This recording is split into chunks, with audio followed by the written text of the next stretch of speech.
Maria, it is such an honor to have you on today.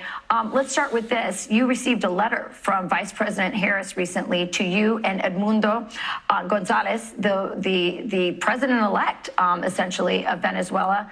What did that letter say, and is it enough?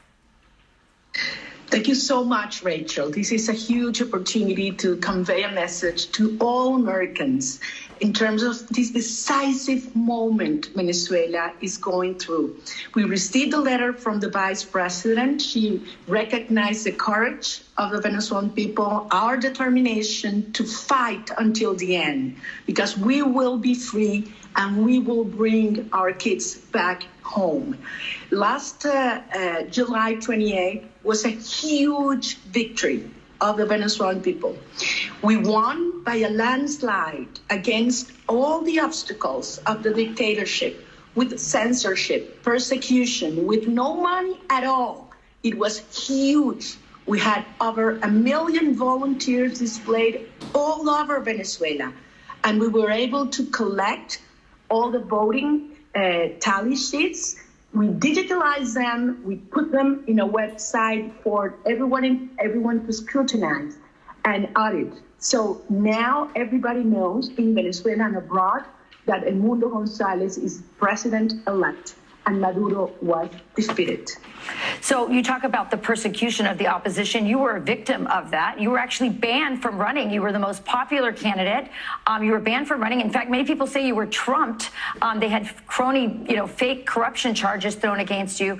And then Edmundo stepped in because you could not run. Now Edmundo has won in this landslide.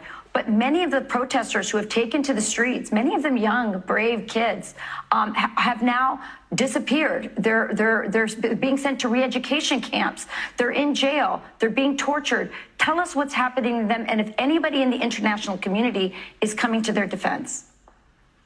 Well, effectively, Maduro's response to this huge defeat was to unleash a campaign of terror. This has been brutal. Over 2,000 people have been arrested or disappeared.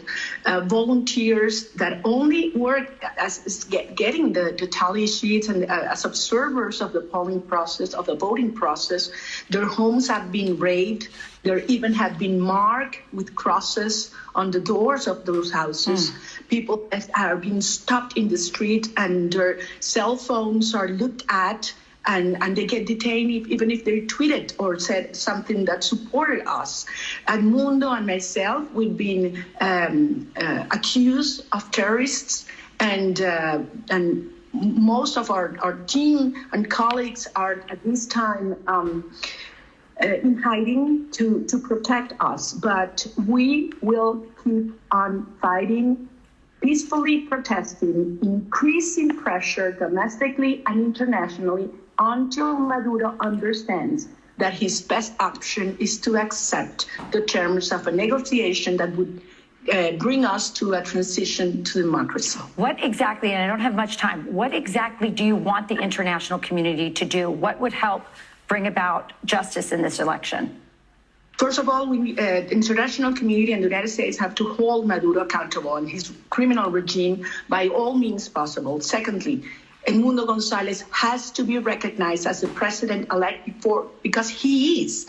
Third, the international community has to stop Maduro from forcing our children to leave our country. We want to stop migration, and if this keeps going, millions of Venezuelans will leave. And we want that those that have gone out, even to the United States, come back to build our country.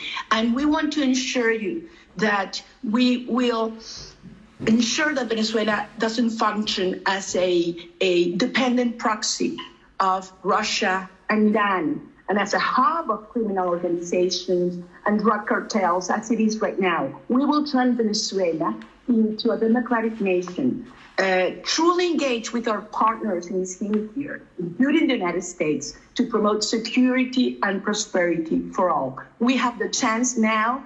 We need your support. And be sure that we will prevail. Well, María Corina Machado, you are probably the bravest woman in the Western Hemisphere.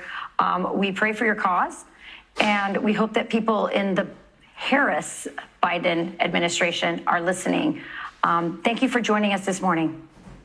Thank you very much, Rachel. You got it. Thank you.